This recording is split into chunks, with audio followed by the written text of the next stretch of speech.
నమస్తే RTV news కి స్వాగతం. మీ సమస్య పరిష్కారమే మా లక్ష్యం. మీ సమస్యలను వాట్సాప్ చేయండి చాలు. 9492726238. మా వార్తలు మీకు నచ్చినట్లయితే లైక్ చేయండి, షేర్ చేయండి, సబ్స్క్రైబ్ చేయడం మాత్రం మర్చిపోకండి. పవన్ కళ్యాణ్ ను విమర్శించే అర్హత వైఎస్ఆర్సీపీ నాయకులకు లేదు. జనసేన పార్టీ ఉత్తరాంధ్ర మహిళా రీజనల్ కోఆర్డినేటర్ తుమ్మి లక్ష్మీరాజు. కులమతాలకు అతీతంగా అన్ని ప్రాంతాలు అభివృద్ధికి కృషి చేస్తున్న జనసేన పార్టీ అధినేత పవన్ కళ్యాణ్ ను విమర్శించే అర్హత వైఎస్ఆర్సీపీ నాయకులకు లేదని జనసేన పార్టీ ఉత్తరాంధ్ర మహిళా రీజనల్ కోఆర్డినేటర్ తుమ్మి లక్ష్మీరాజు హెచ్చరించారు. నెల్లిమర్ల నియోజకవర్గంలో డెంకాడ మండలంలో జనసేన పార్టీ ఆధ్వర్యంలో ప్రత్యేక సమావేశం నిర్వహించారు. ఈ సందర్భంగా తుమ్మి లక్ష్మీరాజు మాట్లాడుతూ అడవి బాట పేరుతో గిరిజనులకు రోడ్లు వేయించడంతో పవన్ కళ్యాణ్ పై దేశవ్యాప్త చర్చ జరుగుతుందన్నారు. పవన్ కళ్యాణ్ ఎదుర్కొనే శక్తి దైవం వైసీపీకి లేక అనవసర ఆరోపణలు చేస్తున్నారని విమర్శించారు. గత 5 ఏళ్లలో రాష్ట్రాన్ని అధోగతి పాలు చేసిన వైసీపీ పార్టీది అని, నేడు కూటమి ప్రభుత్వంలో అన్ని వర్గాలతో పాటు అన్ని ప్రాంతాలను నరేంద్ర మోదీ, నారా చంద్రబాబు నాయుడు, పవన్ కళ్యాణ్ సారథ్యంలో అభివృద్ధి చేస్తుందని తెలిపారు. అభివృద్ధి చేతకాని వైసీపీ అప్పటి మంత్రులు, మహిళల గురించి హేళనగా మాట్లాడటం సరికాదని హితవు పలికారు. పదవులు చేయాలో తెలీదు కానీ మీరు పొలమని 175కి 151 వచ్చి పొంగిపోయి ఒక 5 సంవత్సరాలు రాష్ట్రాన్ని అతలాకుతలం చేసేస్తే మీరు చేసిన అతలాకుతలాన్ని ఇప్పుడు మళ్ళీ సరిదిద్దడానికి మా పవన్ కళ్యాణ్ గారు, చంద్రబాబు నాయుడు గారు, పైన మోడీ గారు కలిపి 2 సంవత్సరాలకి ఎన్ని కష్టాలు పడుతుంటారో తెలిసి కూడా ఇప్పుడు పవన్ కళ్యాణ్ గారికి దేశ స్థాయిలో వస్తున్న పేరుని తట్టుకోలేక మీరేమో ఈరోజు కులం అనేసి ఒక చిన్న పురుగును పట్టుకుంటారు. అది కరెక్ట్ కాదు. పవన్ కళ్యాణ్ గారు కులాలకు అతీతంగా మతాల ప్రస్థానాన్ని రాజకీయం చేయడం కోసం జనసేన పార్టీని స్థాపించారు. తెలుసుకోకపోతే మాట్లాడి మానేయండి. నెక్స్ట్ వచ్చేసరికి ఈ కోడిగుడ్ల అమర్నాథ్ గారికి ఏ గుడ్డు తెలీదు. ఏదైనా మాట్లాడాలంటే జడం దానికి పిల్లకాయాలని అడుగుతాడు. సార్ అమర్నాథ్ గారు మిమ్మల్ని ఒరే అని ఉంది కానీ మా పవన్ కళ్యాణ్ గారు నేర్పిన సంస్కారం ప్రకారం మాట్లాడుతావు. నువ్వు మేకప్ అంటున్నావు కదా, మీరు రోజా రాసుకుంది మేకప్ తేడా? ఆ సమాధానం చెప్పు. మీరు అది రాసుకుంది మధుబొగ్గా లేకపోతే మేకప్పా? సమాధానం చెప్పు. ఆవిడ ఒక హోంమంత్రికి ఇవ్వాల్సిన రెస్పెక్ట్ నీకు లేదు. ఎందుకంటే మీ దగ్గర మహిళలకు మీరు రెస్పెక్ట్ ఇచ్చేవారు కాదు కనుక మీరు ఎక్కడ మహిళలకు రెస్పెక్ట్ ఇవ్వడం మీకు చేత కాదు, రాదు, మీరు ఇవ్వరు. అలాగే మీ గవర్నమెంట్లో వచ్చేసరికి ఈరోజు ఒక కుర్రోడు చనిపోయాడు లేకపోతే మళ్ళీ క్యాస్ట్ మాట్లాడుతున్నారు. మీ గవర్నమెంట్లో మాస్క్ అడిగిన పాపానికి సుధాకర్ని చంపారు కదా, అది హత్య. ఇది హత్య కాదు. ఆయన రౌడీ షీటరా? సుధాకర్ అనేవాడు డాక్టరు. కానీ మీరు ఒక దళిత డాక్టర్ని చంపారు. అప్పుడు మీరు ఏం మాట్లాడారు? ఎందుకు రోడ్డు మీదకి రాలేదు? ఆయనకి 23 సంవత్సరాల పాపం చిన్నపిల్లడా? కాదు కదా, ఒక డాక్టరే కదా. అలాగే మీరు సీఎంగా ఉన్నప్పుడు ఒక 14 ఏళ్ళ కుర్రోడు వాళ్ళ అక్కని ఏడిపిస్తే ఎందుకు మా అక్కని ఏడిపిస్తున్నారు అడిగిన పాపానికి ఆ కుర్రోడిని పెట్రోల్ పోసి చంపేశారు. అప్పుడు నీ నోట్లో ఏమట్టుకున్నావయ్యా జగన్మోహన్ రెడ్డి? మీ ఎంటైర్ టీం అంతా ఏడ్ చేస్తున్నారు. ఆ రోజు ఏం మాట్లాడలేవా? ఆ రోజు అప్పుడు ఏమయ్యారు? ఆయన ఏమన్నా రౌడీ షీటర్ ఆ కుర్రోడు ఏమన్నా, లేకపోతే పాపం కుర్రోడా? కాదు కదా, ఒక వాళ్ళ అక్క కోసం నిలబడిన ఒక వ్యక్తే కదా. ఆ రోజు ఎందుకు నువ్వు మాట్లాడలేకపోయావు? ఎందుకు బయటకు రాలేకపోయావు? నీకు చేత కాదు. నెక్స్ట్ వచ్చేసరికి మీ ఎమ్మెల్సీ ఏం చేశాడు? ఒక డ్రైవర్ని చంపి ఇంటికి పార్సల్ చేశాడు. కనీసం ఆ ఎమ్మెల్సీని నువ్వేమైనా మాట్లాడావా? నిలదీసావా? సస్పెండ్ చేసావా? లేదు, చేత కాలేదు. కానీ నువ్వేమో ఈరోజు పవన్ కళ్యాణ్ గారి కోసం మాట్లాడుతున్నావు. బుద్ధుందా కనీసం?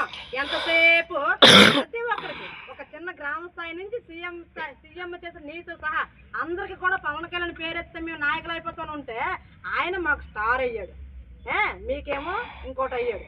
అది మీకు తెలుసుకోండి. నెక్స్ట్ వచ్చేసరికి మీరు కాపు కులం మాట్లాడుతుంటారు.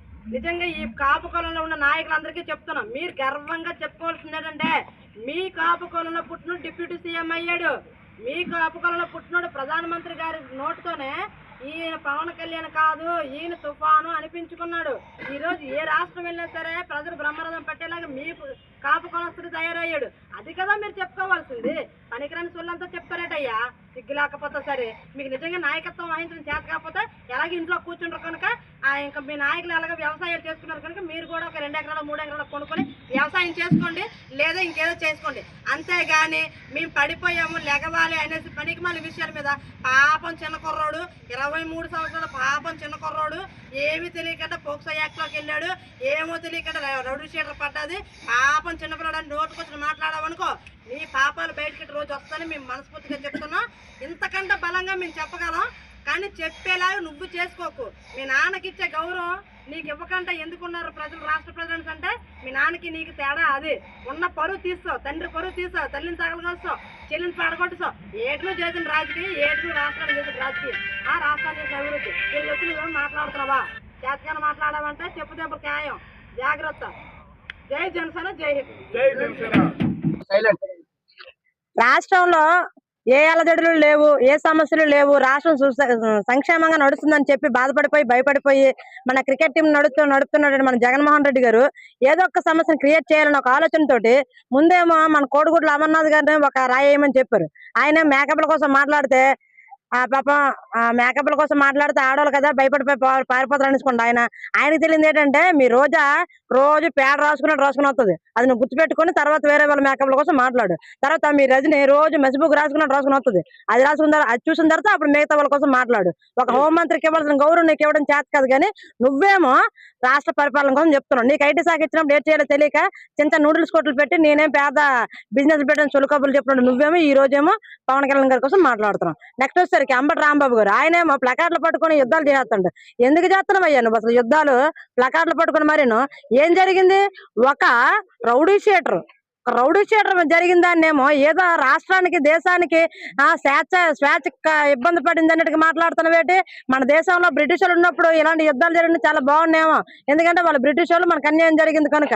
కానీ ఒక రౌడీ షీటర్ జరిగినప్పుడు ఖచ్చితంగా ఇలాగే ఉంటది. దాన్నేమో నువ్వు మాస్క్ అడిగిన సుధాకర్ని చంపించినప్పుడు ఇలా రియాక్ట్ అవ్వలేదు, నువ్వు మీ ఎమ్మెల్సీ ఒక డ్రైవర్ని చెప్పినప్పుడు ఇలా రియాక్ట్ అవ్వలేదు, లేకపోతే ఒక కుర్రోడు మా అక్కని ఎందుకు మీరు ఇబ్బంది పెడతాను అడిగినప్పుడు 14 ఏళ్ళ కుర్రోడిని చంపినప్పుడు నువ్వు ఇలా రియాక్ట్ అవ్వలేదు. కానీ ఒక రౌడీ షీటర్, ఎందుకంటే నీ వర్గమే కదా రౌడీ షీటర్లు అందరూ కూడా, నీది మీద 46 కేసులు ఉన్నాయి, నీ వాళ్ళ మీద మరి కొన్ని కేసులు ఉన్నాయి, అన్ని కూడా క్రిమినల్ కేసులే.